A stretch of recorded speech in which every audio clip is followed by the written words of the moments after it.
there was an incident at the synagogue that ended up leaving Naf bloodied. So I wanted to ask you, first of Yeah. all, this happened at Adastora Synagogue, yes? Yes. This Um, happened right at the front. That's where we came to attend the protest.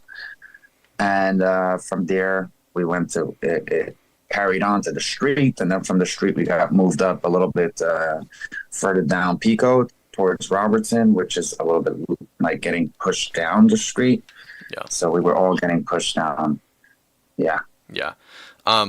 Do you attend that synagogue, or you were just there because you heard that the protesters were going to be there and you wanted to represent, or? I've been there before, but I don't go there all the time. Got it. I basically I more so went to my job, and then my friend told me about this. I kind of like left my car there, and then I went uh, and walked over to the protest. Got it. From what you understand, why were the protesters there, the anti-Israel protesters? They came because they heard that Israel is going to be selling some land. I don't know the full exact details of like even how what exactly they're selling and how they're selling it, but I know that they're selling some real estate, and these people, the pro-Palestinians, which I wouldn't say necessarily is the people who were there. I don't think these people are Palestinians. I think they're more so getting paid to be there at these protests. Mm-hmm. But these people came to kind of to put a statement out that that's not okay. They don't want people um, that want to sell real estate for Israel to get Israel more real estate sold. They don't want that. So they didn't stand for that. That's why they came. But this is a very important one that they agreed to be at the protest. This is what I heard afterwards. So they agreed that they're going to be across the street of the synagogue, and then the Jewish people are going to be of the street of the synagogue. So they wanted to protest. They could peacefully protest, but from the next street, and that's what they agreed on. And that's how they were able to like be there. But what happened was that the same day that they just came, they literally showed up. Like this was the synagogue is like right here in the middle. We had part of the sidewalk. Like we couldn't get all the way to the end till the street, till the gutter. We were just like till the middle of the sidewalk. And then on both sides, on the right and our left, full Yeah. blockage. The full sidewalk was full of pro-Palestinian guys. And they were all chanting. And literally, we had this little space right here. So there was really you couldn't really be there once you go out to the street, because you couldn't go from both sides, right? We were blocked up. So we could only go to the street and then get out. Yeah. So uh, as I'm standing there, and we were both over there, after a couple of minutes, a good 15 minutes or 30 minutes, you get very uncomfortable. I don't know exactly the time. It's more than that, but I stayed in that little sidewalk, and then I eventually get uncomfortable. It's like you don't have where to go really, but like you're protecting a synagogue. But eventually, you go out to the street. So I go out to the street, and then I realize that the whole street is not like separated. It's mixed up. So you have a bunch of pro-Palestinian and pro-Israel people, which is just Jews like me, and we're all just mixed up one with another. So it was this super uncomfortable. Like you don't know where you're gonna get hit from. You could get hit from any side because these people are wild. They're right behind you. So like you start getting a drawn, and you're like, where is this gonna come from? You start looking. You start, your senses are working in a way, yeah, and you're walking around with Jewish groups trying to get, different groups. But yeah, Yeah. Yeah, I I saw went that. off. I noticed I got there at like 11, so I was really early, and I heard everyone was talking about how they're going to keep them on that side of the street, and I was like, I deal with these people every week. There's no way they're staying on that side of the street. And sure enough, as soon as they came from both sides of the same side of the street that the synagogue was on. I Yeah, noticed early on one of the first things that they were shouting was, "There is only one solution: Intifada revolution." What does that mean to you as a Jewish person? I mean, that would probably mean something like we don't want. It's basically it's all these different words, but it's basically saying we don't want you to have a state. We don't want you to have a place to basically be able to be comfortable as a Jewish person. That's my understanding from it. Like, I'm American. I'm a Jew, but I'm American. But I can't live with that. I can't live with feeling, because I believe from in the Torah. The Torah tells me like there's God gave Abraham, Isaac, and Jacob the land of Israel. There's no, I don't need to fight with anyone. Like that's it. That's it. I understand it. There's nothing to say. And it's just so crazy because we finally got our country back after people fought us and people were in wars with us for thousands of years. This goes back, this is our history. And we were always kicked out of our land, and we finally got it back. But now again, they just can't stand that. So all these people that are saying all these things about Israel, that Israel shouldn't be a state that exists, and it shouldn't be for the Jews, they stole it, and this doesn't make sense. Like, these people are very, very stupid. Yeah. Like, that's how I see it. So I can't, when I hear these things, it's just, I can't live with being okay. I'm going to also put my voice out there. I'm going to also be the guy that's going to say, you know what? I'm not okay with that. Yeah. Yeah, it's actually interesting. I was just reading Theodore Herzl last night, and one of his, like, primary points of argumentation was that he actually believed that the anti-Semites would be one of the largest supporters of a Jewish state, because they wanted the Jews out as badly as the Jews wanted to leave the oppression of those people. And it was actually true to a degree, but then after the state of Israel was created, a new form of anti-Semitism was kind of born in the Middle East and abroad in Western countries, which is very unfortunate. It seems like, Jews can't ever get a break. So what did they do to you exactly at the synagogue? So there was a point where I asked this, I was talking to this one guy, pro-Palestinian guy, and I was like... You were talking to him civilly? Yeah, I'm just having a conversation with him, and I'm like, dude, why don't you guys just call it a day? Just get out of here. We'll leave after you, because this is our neighborhood. We're not going to leave before you. It's like, it doesn't make sense for us to leave before you. We don't know. You just came into our neighborhood. So, like, guys, just leave. We'll call it a day, and that's it. That's it. We'll go home. And he's like, no, we're here to finish what we're here to do. Like, and he was saying that. And as he's saying that, I turn around, and I didn't even turn around yet, and I hear like a lot of noise up behind me. I'm like, something is like fighting, like, so I turn around, and it's all like in a fast, like, it all happened very slow, but very fast at the same time. My head, like, it was like, I turn around and I see this guy, pro-Palestinian, hitting a Jewish guy. So I come in between, because I want to get to the Jewish people. So as I come in, I'm like in behind him, right?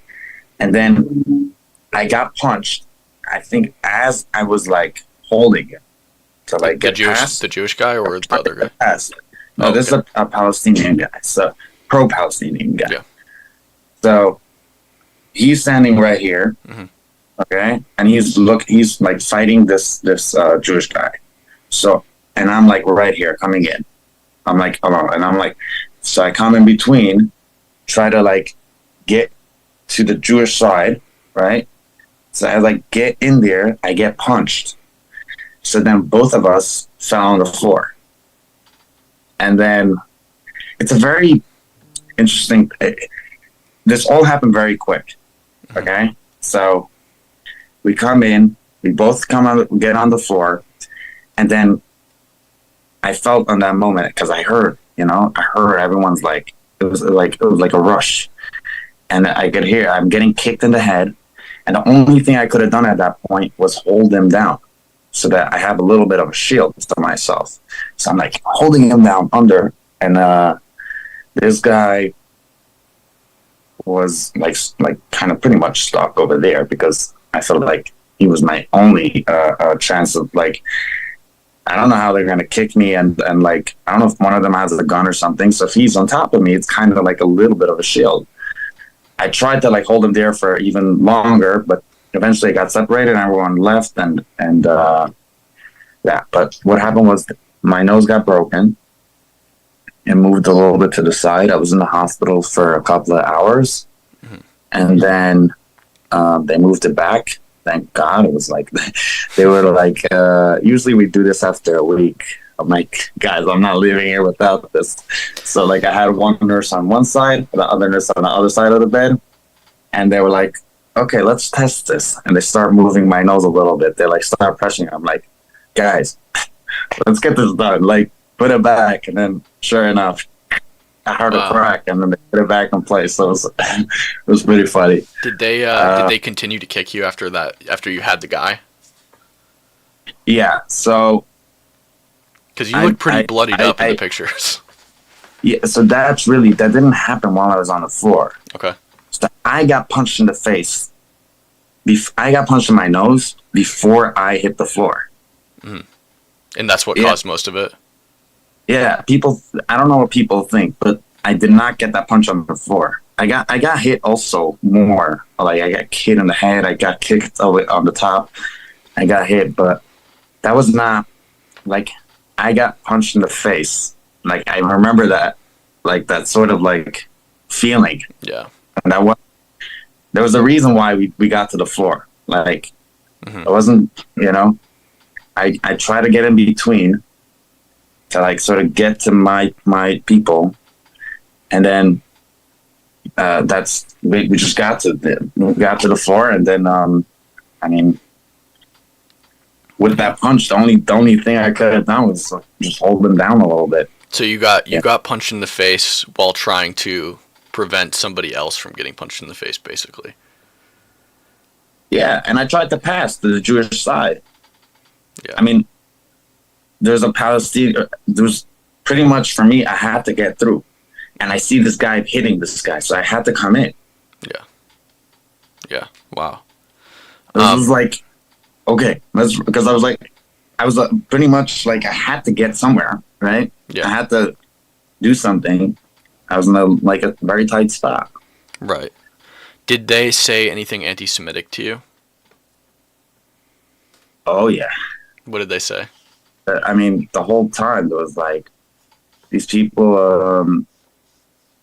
They stand for things like we don't want. Okay, first of all, you're gonna say you don't want.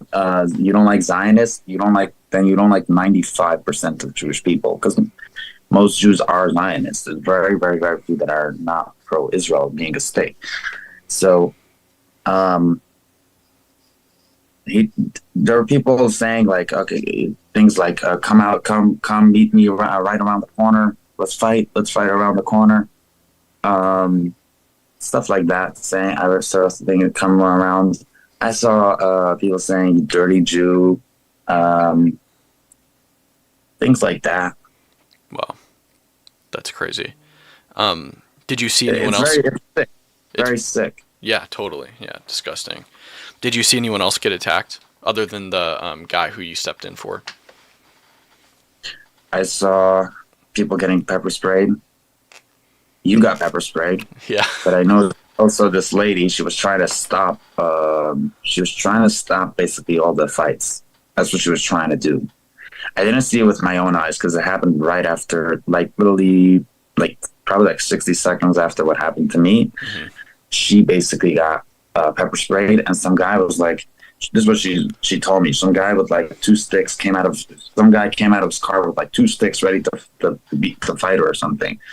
Like, bro, she's just trying to stop the fight. She's actually helping the situation. Like, Yeah. she's not like like trying to like argue with them. Not at all. You know. Yeah. Totally. Yeah, that was definitely a popular theme was bear spray and pepper spray.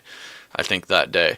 I know when I was down and I was getting my face flushed out, there was an EMT helping me at one point. There was some off-duty EMTs around, and he had to rush away and go help somebody else who got pepper sprayed or bear maced or whatever it was. I also saw them throwing in like cans inside the crowd. Oh, cans, really? The protesters? Yeah, yeah. So that Wow. when you pick it up, it's like it has like some kind of stickiness to it, and Could it's have like been. not good for your health or whatever. Interesting. So I was like, I saw it. I was like, guys, don't touch that. We'll just clean it up after or whatever. Yeah, it could have been spray. I know, like, so I was actually, I moved just after. That was my last LA protest. And I moved just after it. And I put all my equipment in my bag. And when I moved, I got to my new house and I unpacked all my stuff because it's time to, it's my job. I have to record videos. So I pull my camera out and I throw it on the tripod. And there's bear spray all over the lens. And I'm touching the camera because I was recording with it when I got sprayed.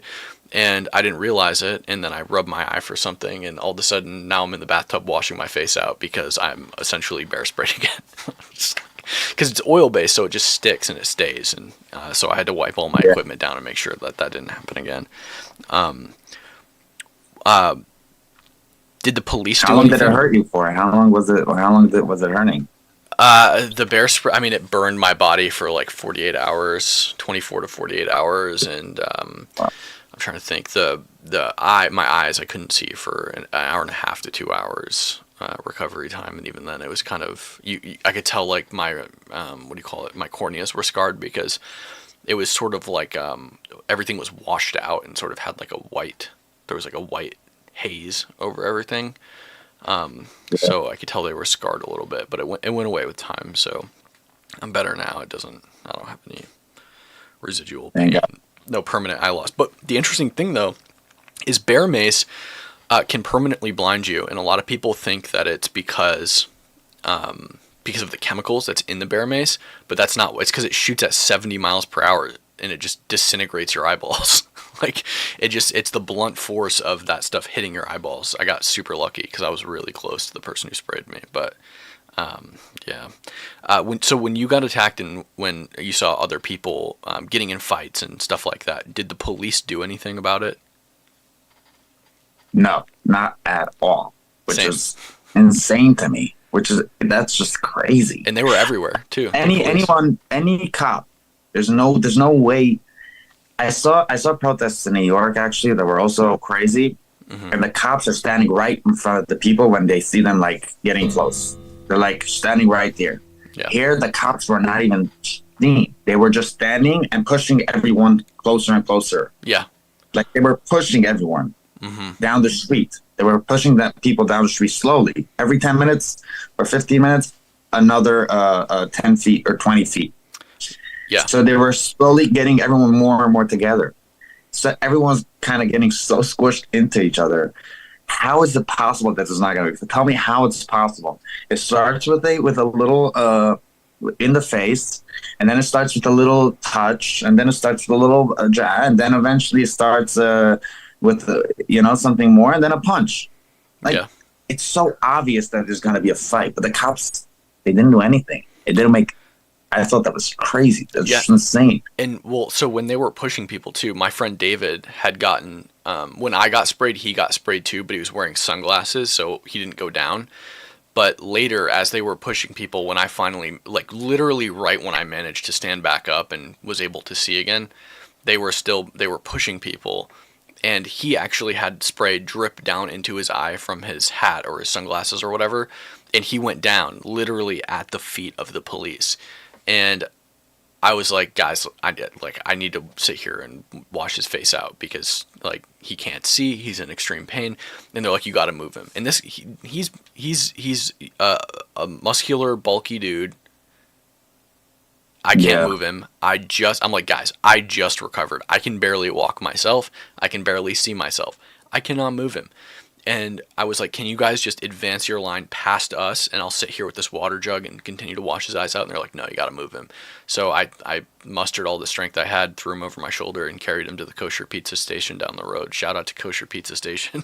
They gave us a bunch of water to wash our eyes out with and wash our skin off with. So they were a lot of help. They were really good. Do you have any Yeah. kind of like PTSD or anything like that after what happened? Yeah. I'm going to answer you because Okay. I know you want to know the answer. And I know people that want to see this probably want to know the answer. Mhm. But I just want to say this. I'm not the kind of guy who like feelings necessarily. Right. It's more like rather than talking about feelings, I like just keeping my life going. So I'm going to answer you but I just was by saying that I want you to, you're going to understand the answer better. Yeah. So yes, I am sure that this is a traumatizing situation. Of course it is, you know, like Hmm. this is not something that happens every day, you know, where like you feel very uncomfortable and in a place where you grow up, you walk around that street all the time. It's not like in your head. It doesn't like, how am I uncomfortable in my own neighborhood? Like Yeah. that's like getting kicked out of your own home. So obviously it's very traumatizing, very crazy. And also, I'm going to add this to the story. So there was a woman at some point who came next to me, and she's like, I heard them saying that they want to attack me. This is a woman. They were saying, I heard them saying they want to attack me or something. I just want to be next to you so that I stay safe. I feel good. I'm just afraid they're going to attack me.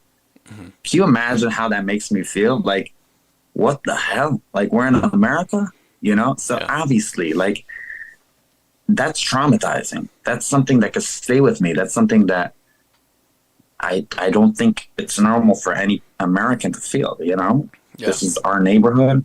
This is like, this would happen anywhere. There would probably be a lot more fights, you know? Like, you go into any neighborhood, try to go into any hood and start talking, you know? I don't know if I could curse there, but No, yeah, go start ahead. talking to them in a way, huh? Guess it. I Go can ahead. curse? By all means, go ahead and curse. Okay, okay. Start talking shit in the hood. See what happens. I don't Yeah. think you want to do that, you know? So my point is they came to our community in front of our synagogue. Pico Robertson is the most Jewish center for the Jewish people in LA, like by far. That's Hmm. like our hood, you know? So they came to our synagogue and just expected nothing. Like, how do you even have the guts to come to our hood? That makes me feel like, what, like you didn't think about this, like you just came to my hood. Just, this is where like we have women, children, all these like, and men also. No one deserves to get hurt. Yeah. You just come to our place, our synagogue. What is wrong with you? Yeah. You could do these things on the internet. I don't care. Go post them, whatever you want on Instagram or on X. I don't care. Yeah. But don't come to our neighborhood. That's just insane. Like, that's the worst you could do. So that the trauma stuff and everything, I try not to focus on that. I try Yeah. to always just keep on going in my life. I try to keep on moving on, getting to whatever I want to get, my goals and my stuff that I'm trying to do. Right now, I'm trying to be a positive talking or whatever it is that I could do. I'm just still figuring it out. Social media is kind of new to me in a way, Right. but I'm still figuring it out. And I'm trying to be positive and do something that's going to be good. Um, because that's all we do. We do good things, and I'm trying to be a good Jew and a better Jew, and it's only got me to be more inspired that we get closer to God. And my PTSD is, I think I'm gonna be very happy if I just grow from it. So that's Yeah. what I'm trying to do. I'm just trying to grow from it. Yeah, I agree. That's kind of where I'm at too. It's hard because you talk about people talk about trauma and stuff like that, and it's like I don't want to be a little bitch or whatever, but you never know because I don't have any signs of PTSD right now, and but I do worry. I haven't been to a protest since, and this is my thing is protest coverage, especially the anti-Israel people, and I kind of wonder what the next protest will be like. I haven't not gone to one because I'm afraid, but rather just because I can't find any where I'm at now. So I wonder what the next one will be like because I mean it was terrifying not being able to Well, see I know these. they stopped it. They're doing some serious stuff to stop it now, and I think also Yeah, like these guys, they're a little bit more afraid now. yeah, yeah. It's That's it's what it's crazy. My biggest thing too was all those people knew me. So like I did a lot of coverage at UCLA. I infiltrated the encampments. I went undercover. I documented all of their stuff. I would reveal myself inside the encampment after sneaking in. They would all attack me, whatever. I went to every encampment they had. I went to Dot Hall when they took it over, and they all know me. And it was the same people at Adas Torah that are at UCLA. It I, was the exact same people, yeah. and they all know me. And so being blind in a crowd of violent people that all know who you are and hate you is terrifying. So, yeah. Oh, is that the shirt? Yeah. This is the shirt that he was wearing that day. Wow. So look, there's still a lot of blood on it. Still a lot of dirt. Wow. And I just want to say, when I saw that on the back of your chair, I thought it was camouflage.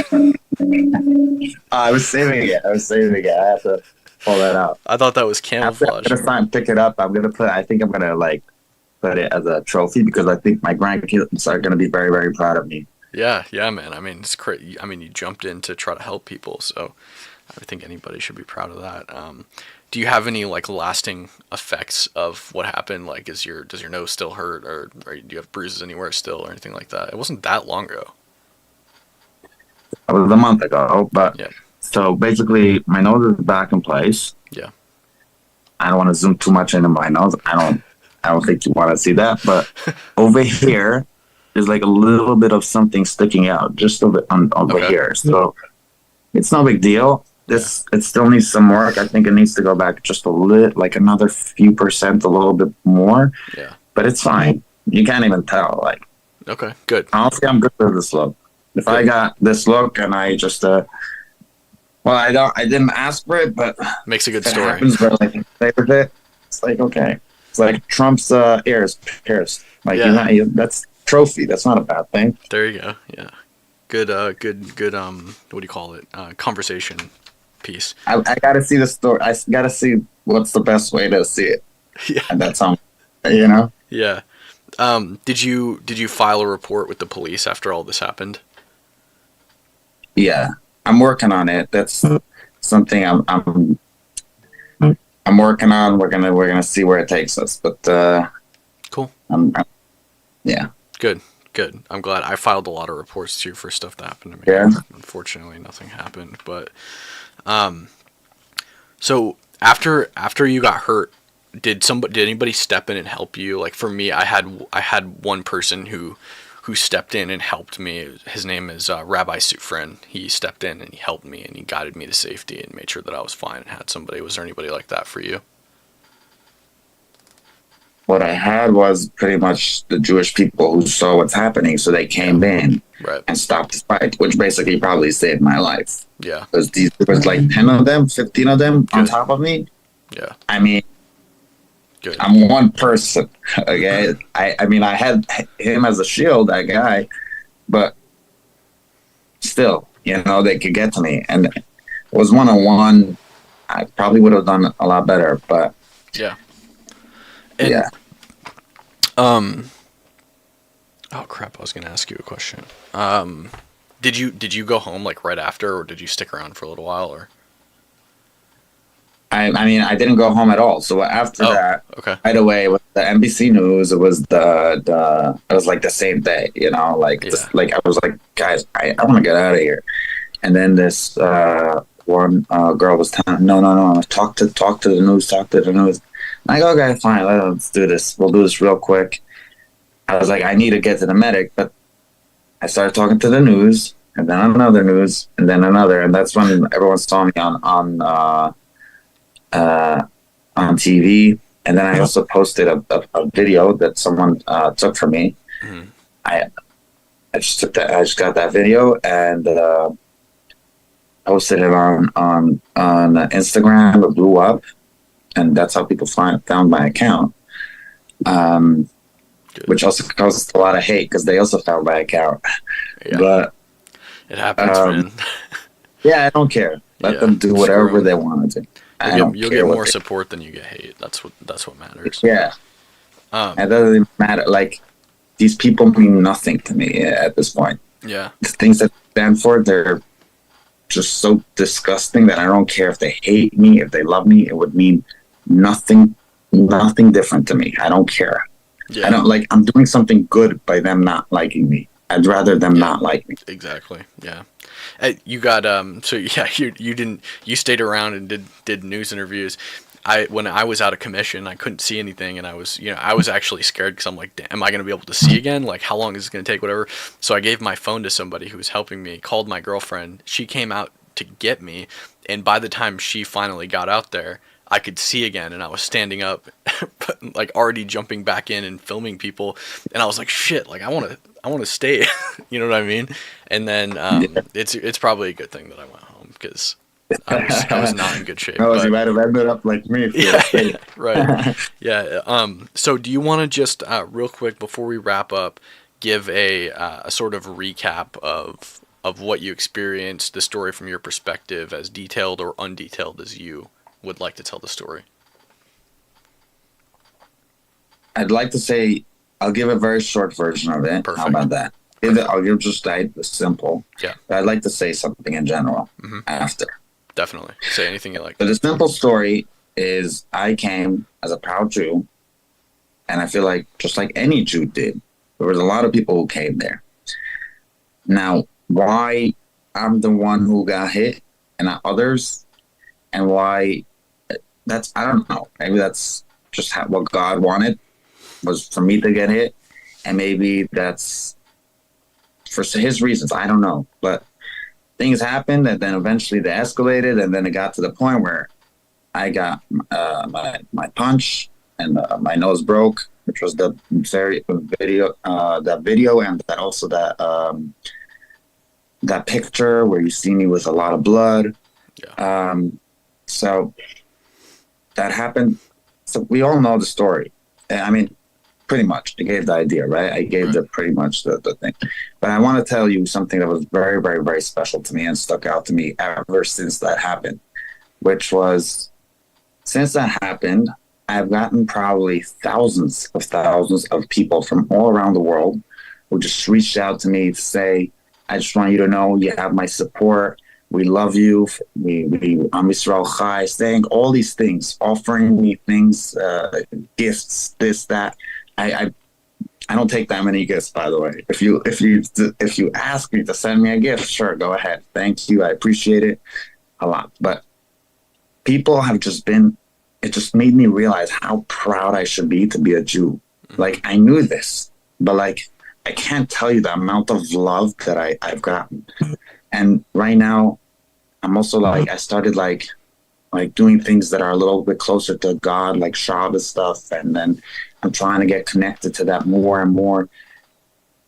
It's just been so overwhelmingly beautiful life that I I hope that people watching this understand what we have and what we could take out of everything that's going on right now. That should just connect us to like feel one heart with another heart is like one. As long as you're with another Jew, you're so connected and so special. What we have is we're lucky, lucky people. Yeah. We're very, very chosen.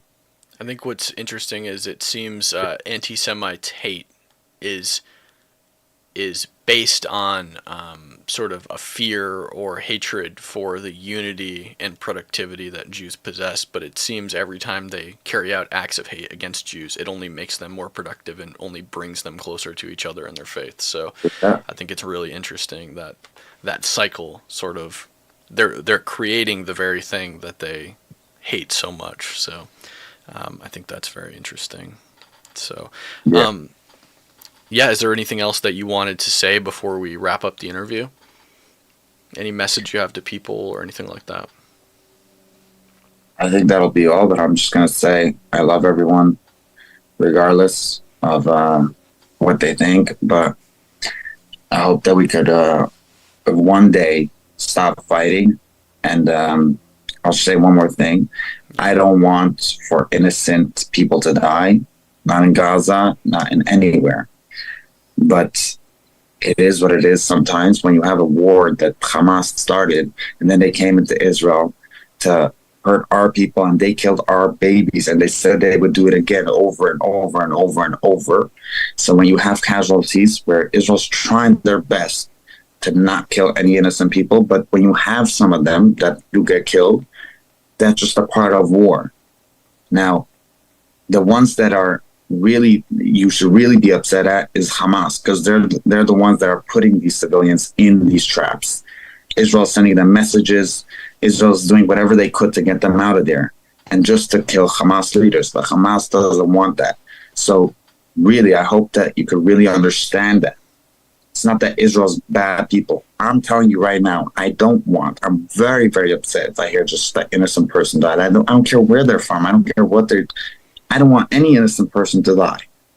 But I understand that these people want to kill me. They want me dead. Right. So I have to do something to get up. It says it in the Torah. It says, so you have to, if someone comes to kill you, you have to go and kill them first, or else you're going to die. You have to do something about it.